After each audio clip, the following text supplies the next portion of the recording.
Welcome back to LearnPianoLive.com. My name is Jamin, and as you can tell from the countdown clock, the lesson is about to get started. In case you're new with this, there's a few things I'd like to show you to help you throughout the lesson.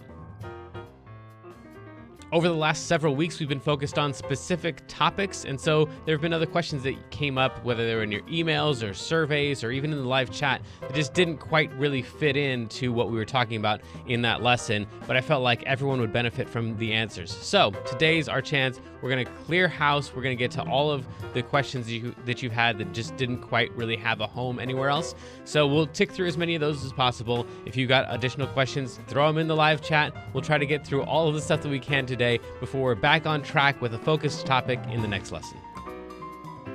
These lessons are always guided and shaped by your questions, and if you're live with us today, there's a couple different ways you can do that. One is in the public live chat, and the other is the Ask Jamin a Question button, where you can ask me a question privately, and I won't share your identity in case you're afraid that your question is stupid. But it's not. If you're in the archives, though, then just open up the survey. At the end of that, there's a place where you can ask your question. I will say I frequently get questions from students in the archives watching a lesson from 6 months ago, and I have no idea what they're talking about. So please try to be as specific as possible.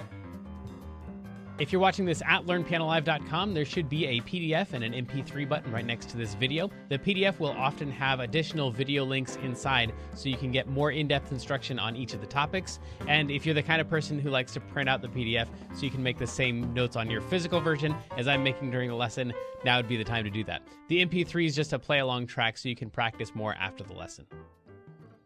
If these live lessons start feeling random or meandering, it's because they are, on purpose. So if you're the kind of person who wants classical training with a step-by-step method, then you're going to want to check out Kloppel Academy on the website. It's included in your live lesson subscription, so you can do both or either. And the upper levels are seriously hard work, but it's going to take you all the way from ground zero all the way up to being ready to enter any major music college as a piano major in classical or jazz. And thankfully, I think that's about all we need to cover before the lesson. So if you'd stick around afterwards and fill out the survey, I would love your feedback. But for now, let's have some fun and make some music.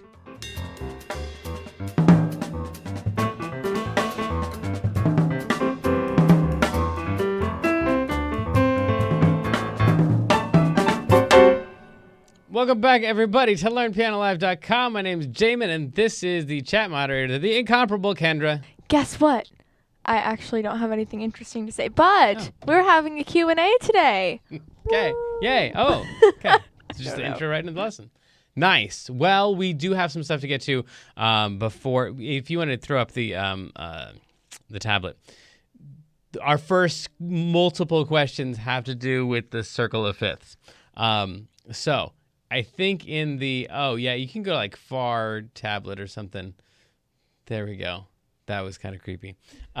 So then lots of questions about the circle of fifths. In the lesson that's up, I say, this thing is used for everything in the world. Like anything, literally anything that you can do in music. If you chart it on here, it will be some kind of really cool revelation of the relationship between all of the notes and stuff. I have yet to be contradicted on that. So what we have is a bunch of people making suggestions about, well, what about this? It'd be really cool if you had a this, or it'd be really cool if you had a that. So this is what the thing has turned into at this point, and I've got a feeling it's just going to continue to grow. Couple things I want to point out in case you've done the circle of fifth stuff.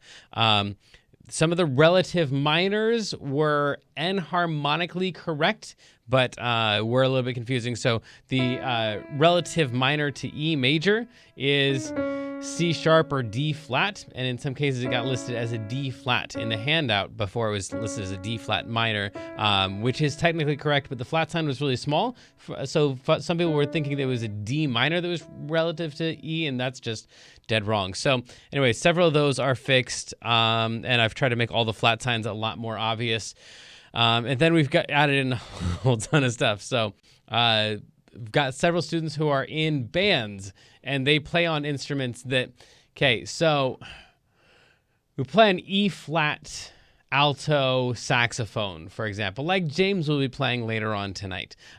So that means that, and I've put this down here, when an X instrument, when an E-flat instrument plays a C, It's actually a concert, and then whatever this little chart tells us. So when a E-flat instrument plays a C, they go C and play a C. It's not really a C. It's really an E-flat. It's frustrating. It's stupid. Why didn't they just call it an E-flat?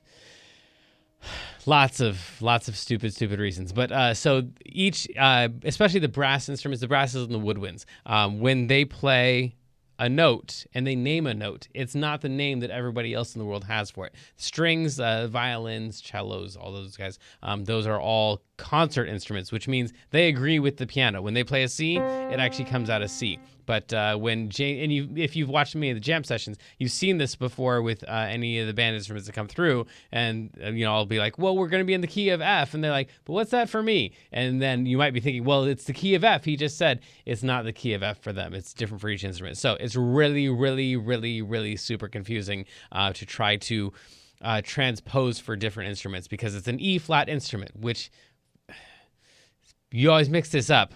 I always mix this up, and everyone I know always mixes this up. It's just a luck whether you get this right or not. Does that mean that I play an E-flat and he plays a C, or does it mean that I play a C and he plays an E-flat? And what does that mean if we're actually in the key of G?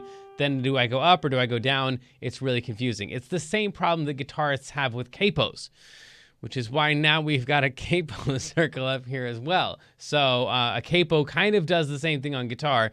So if you know how to play in the key of G, that's cool. But if the rest of the band is playing in the key of A, then you don't know the key of A, so you can just take a capo. It's a big clamp that goes on your guitar, and then that actually changes the key. So you can play in the key of G, but it's going to come out sounding like the key of A, but it's got the same kinds of problems. So the rest of the band is in the key of B flat, but I can't play in B flat on guitar, so I need to use a capo, but how many times? Where do I put it? Is that on the 9th fret or the 6th fret or whatever? So now there's going to be a circle that can show you what fret to put it on in order to play in the same key as everybody else. And then just this last week, someone raised a really good point about the relative. We've got all the relative minors here, but a relative minor, a natural minor. Real quick here. A natural minor is the exact same notes as the key of C major. So these are called relatives. Well, that's the same set of notes as D Dorian, for example. So people who had gone to multiple workshops and had done the modes workshop and the circle of fifths workshop were like, hey, wait a second. If you just go to the next thing over on this, then it's also the relative mode. So since we had already listed the relative modes here, which is A minor and C major, we might as well just throw in the rest of the relatives. So we did. So if you are in, for example, C Ionian, then that's going to be G Mixolydian, and that's going to be D Dorian, like we said, and that's going to be A Aeolian, which is also known as natural minor, which is why A Aeolian or A natural minor is already listed there. So I've got no doubt at all that as soon as I publish this and add on to the workshop that's already there and correct the mistakes that were either missing or wrong there, that I'm going to have a part 3 and a part 4 and a part 76, because this thing just does not end. This circle is just going to keep growing. But all of these seem like I'm probably going to hand these out to the students that come here to the studio. So I'll give those to you as well. And if you've had questions about the circle of fifths thing and Revelations, that's cool. It's not going to end. And now we get to the other questions that do not cluster around the circle of fifths. If you want to go back to the first shot, Kendra, and throw us our first question. Okay, this one is from Andrew B. Okay. And let's see. It says, why don't we get rid of the obvious, the 2-5-1 sound, and make them tritone subs instead? This way they sound more elegant, then add drop 2 on minor and create parallel 2-5-1. I don't know what that means. Okay, so this is like on the reharm workshops. I get this with literally every single thing that we do in the reharm. Like, well, if you could just substitute for this for that, then why do you ever use that? Why don't you just always use this? And so this is the tritone sub thing is like everyone's favorite thing because it's the fanciest and it's got a cool sounding name and it's really jazzy. And so everyone feels really cool when they do it. Just like when you learn a new vocabulary word and then you just like, oh, I got to go use this, especially if, you know, you're younger and you haven't added to your vocabulary a lot and you don't know that everyone is going to notice that you've got one word in your vocabulary that's way larger than the rest of them, and that sometimes you're using it inappropriately and it doesn't quite fit in. So you go and you use it all over the place, and you think it's really cool. That's the way that a lot of people use tritone subs when they first learn them, which is cool. That's fine. It's adorable. Go do it. But it is its own particular thing and its own particular sound. So a 2-5-1, that's a 2-5-1, and a tritone sub to 2-5-1 would be kind of the same purpose. They both take that D minor and lead it into a C. It doesn't matter what the notes are here, but so a D to a G to a C is kind of the same thing as a D to a D flat to a C, and they just both serve their own purpose. So same thing, like back to the vocabulary thing. When you learn a new word, you don't throw out all of the old synonyms for that new word just because you've got the new one. Those old ones are probably appropriate in most of the spots, and the new one is just something you're testing out. Next. This one is from Michael Daughtry. It says, do you have additional concepts included on your sheet, such as voice leading, rootless voicing, consonant structures, etc.? Yep. Yeah. So if you are a subscriber, and you can search in the archives for any of those topics. Also, we're working on building out the Musicpedia. That's the highest priority right now of all this stuff. As soon as we take that virus off of our server, then our highest priority is building out the... you have a virus on your server? Yeah, all That's the email awful. addresses that we had got the same exact spam on the same exact days. Oh my and so it's pretty obvious that someone was in our emails and sending from our address, which is no good. That's crazy. Yeah. So wow. Anyway, but once that's cleaned up, the Musicpedia is really what we're focused on, which is more what you're talking about. So we would just take a subject and then just drill down on that one subject, as opposed to these live lessons, which are just really kind of random topics and kind of freewheeling, and anyone can come in and start asking questions and derail us and take us down some rabbit trail that wasn't on topic at all. So anyway, I like that. I don't want to change that. I want that to all be very loose in the live lessons. That's kind of the purpose of the live lessons, for people to be able to interact here. But for the Musicpedia, the pre-recorded stuff, we're working on all of that. Send us your suggestions, and I'll put whatever your favorite topics are at the top of the list. So very few people make solid suggestions like, hey, I want to learn this particular thing. So if you ask for those, then we'll put them at the top of the list. Next. Okay, this is actually one that I was wondering about too, but it says D minor suspended doesn't exist, right? D suspended replaces the third, whether it be major or minor. Yeah, you want to throw the keys up there? Sure. So which one? Far MIDI is fine. Yeah. There we go. So that's a C chord. That's a C suspended chord. Cool. C suspended could go into... Oops, that was terrible. A major. However, it can also go into minor, and that is, in my opinion, underused, at least for beginner students.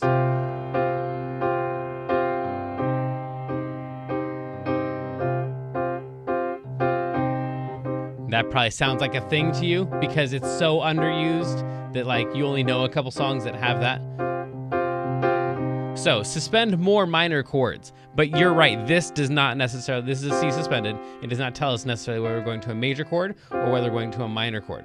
So C minor suspended is not really a thing because this is C suspended. It is neither major nor minor. It is suspended. So yes, however, if I refer to a C minor suspended or something like that, it's just I'm trying to indicate what the resolution is going to be when we finally resolve that chord, whether it's going to a major or a minor. Cool. But it's not technically correct to say C minor suspended. I don't think. Next. Okay. This next one is from J. Kim. It says, just noticed a typo on your cheat sheet on the last page. Half diminished says C, E flat, G, B flat. Should be C, E flat, G flat, B yep, flat. I owe you. Yep, you're right. We did fix that one. Yeah.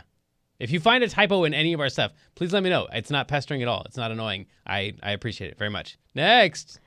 This one is from Breeze787. It says, Why would I care how many keys are flat or sharp? What am I not getting? Oh, yeah, we need the bell. There's usually a bell. It's underneath you, Kendra. What? What's not like underneath the thing that you're at. The cupboard? There's a bell under there. For the Do you want me to like take No, not on the What? computer. An actual real life bell. Oh. A physical thing you would hold in your hand. Oh, and Yes. someone from the chat asked, Yes. "Where's the bell?" Right, I yes. was like, I didn't know what that meant. Open that door so, and it's underneath there. Yeah. What? Is it in Yes, here? it is. All right. So anyway. Wait, do you want me to get it? Yes, please. Okay, The this might be a little while. Okay. The question was completely lost now.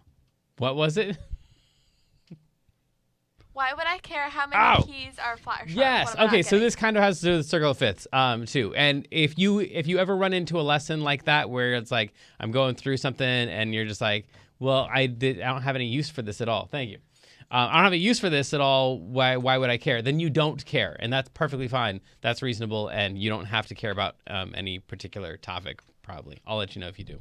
But yeah, so if you get into it and it just doesn't make sense, that's fine. Just move on to something else. Circle of fifths is like for me, it's the periodic table of elements, but for music. And I personally, not running into chemistry very much in my life, I don't really care about the periodic table of elements. I know it exists, and I know they all like I've seen things charted out on the periodic table of elements. Seems pretty cool. If you were into that kind of thing, it seems like it'd be really important. But I don't care at all, honestly. So I'm glad it's there. I'm glad people who use it, and I'm not gonna. So circle of fifths or reharmonizations or transcriptions or any of that stuff, just yeah. Use it for whatever it's worth to you, and there's a good chance that later on in your music career, it'll come around and be more relevant, and you'll care. Okay, this next one is from John Macmillan I'm just going with that. Sure. Okay, what is the book you are using in these lessons? It's like the circle of fifths. It's ever expanding. It's called nonlinear piano, which just means you can go in and kind of pick out any topic that you want, which is kind of the philosophy that we've gone with here at Learn Piano Live. So yeah, it's but it doesn't really. It's not in print anymore because I kept having to pull it to add more stuff to it. I'm like, oh, there should be a circle of fifths thing here. Oh, there should be. Oh, let's add this into the. And so it just kept growing and growing and growing. I'm like, nah, never mind. Let's just do live lessons. And when I want to add something in, I can just add it in. So it is the collection of all the worksheets and stuff. And you can't buy a copy. And if you get one, then it will be missing a lot of the stuff that we've done recently. And I've thought about maybe printing it again, but I don't know. Okay, I apologize in advance for butchering the name of this person. I'm sorry. I'm gonna go with Aitor Palacio Valle. I don't know. Sure. I don't know. I'm sorry. Yes, unless Okay. that's a curse word in your language, and then yeah. Oh, that would be horrible. Okay. It says, and what kind of E sharp is that? That is F? Yes. E sharp is F. Yeah. E sharp is F. F flat is E. It seems stupid that you would have that. Do we explain why? We got time. I'll explain why. Do we? Yeah. Okay. So let's say that we're going to be in the key of C sharp. That means we have a C of some kind, a D of some kind, an E of some kind, an F of some kind, a G of some kind, an A of some kind, and a B of some kind. So every key, every major key has one of each letter and only one of each letter. So a key of C has C, D, E, F, G, A, B, C. And key of A has A, B, C, D, E, F, G, A. It's like dawning on me. Oh, cool. In the key of C sharp, because you have Well, an hang F. on. Wait, Oh. no, we're not Sorry, there yet. sorry. Right. I'm Yes. just like watching No, everybody the keys. else already know. They're like, oh, no, he's going to keep talking because he thinks we don't understand, but we do. Shut up, old man. So this is an A, a B.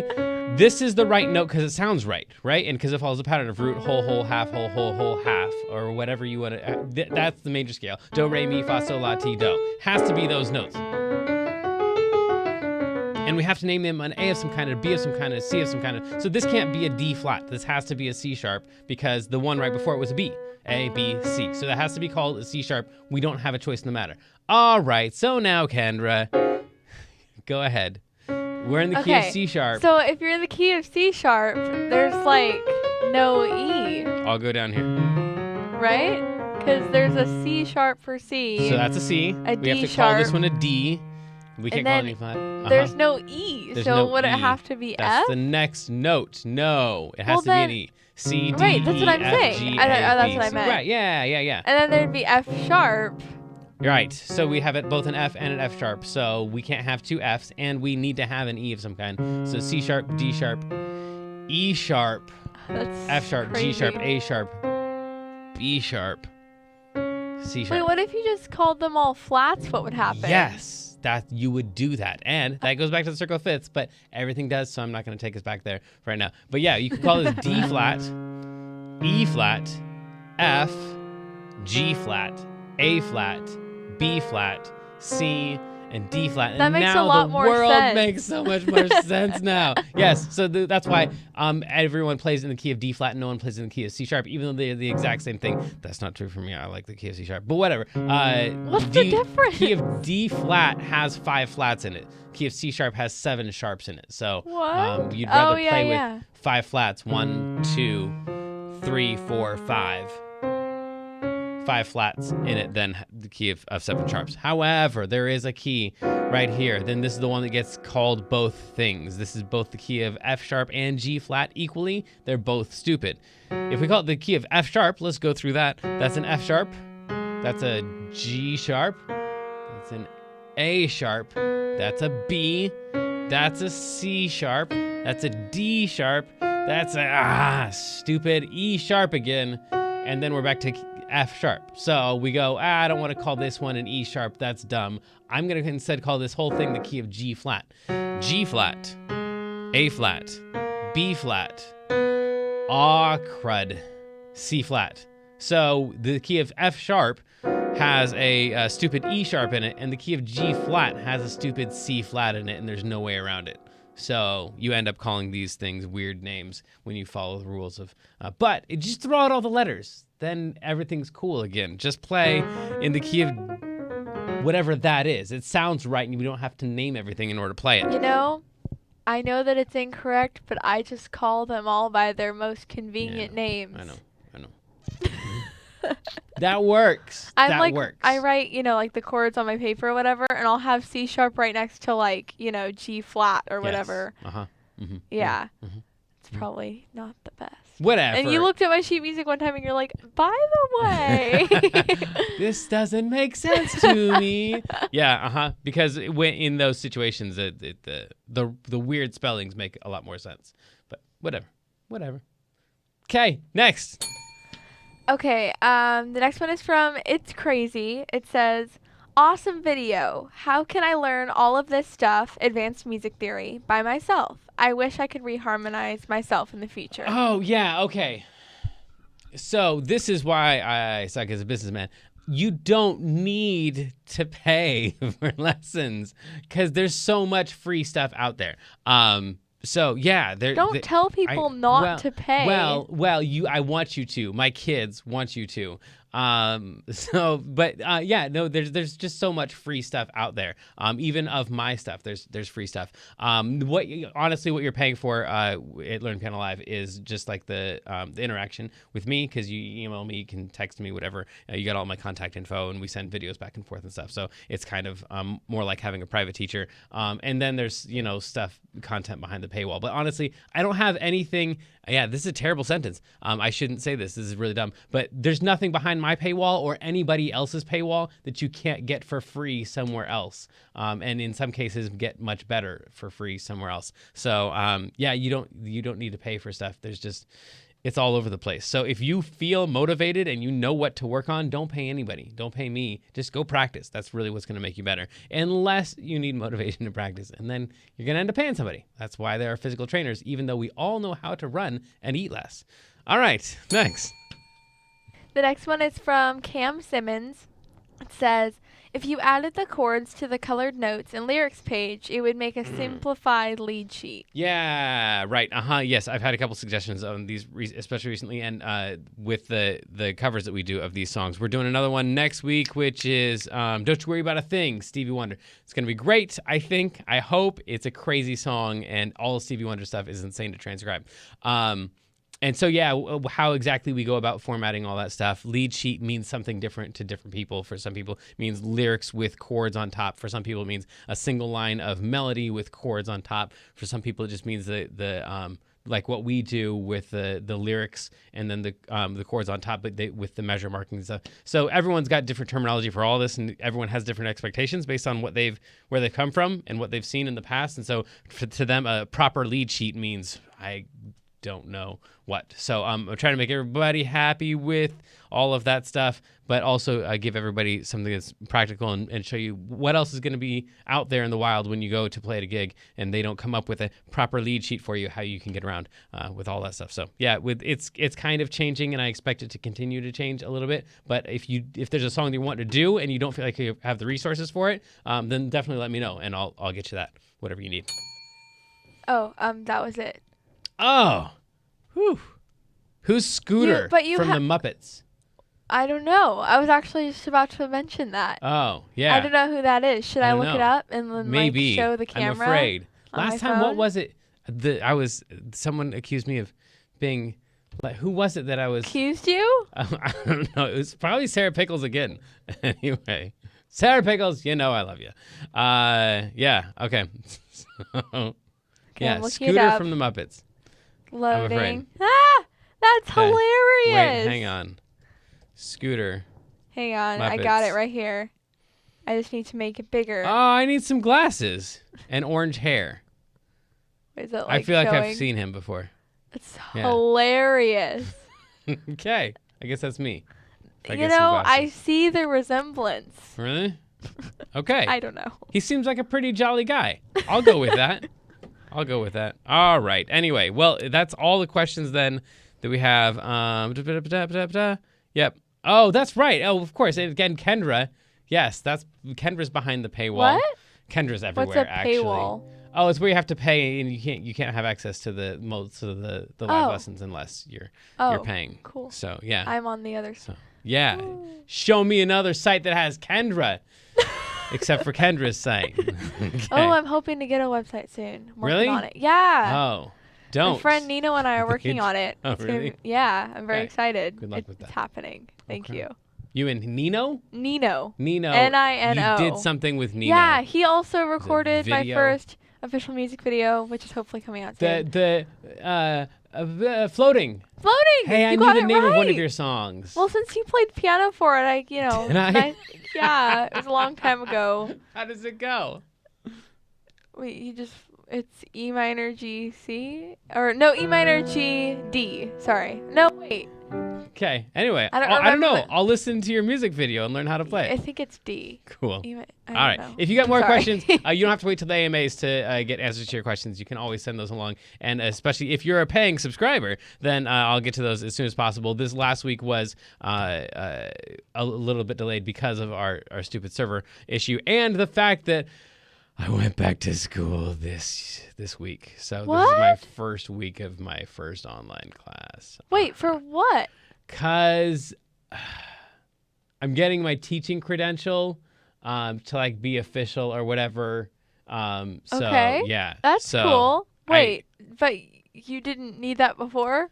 No, because my degrees were not in teaching, and so I didn't go through all the teacher-ish classes. But when I took a look at how many teacher-ish classes I had, it was one more class, and then I could just go take a couple tests and have my teaching credentials. So I signed up for the class and started this week, and I remembered how much I hate school. It's so stupid. Unless you're watching this, you're talking to a high schooler. Yeah. It's an online class. It's dumb, but whatever. You check the boxes. You get it done. They give you your certificate, and then you get to go live life. Woo. All right. You do great. I wish you the best of luck. Thanks. I've got my wife helping me, so I'm sure I'll be fine. Till next time. Love you. Good luck. Have fun. Adios.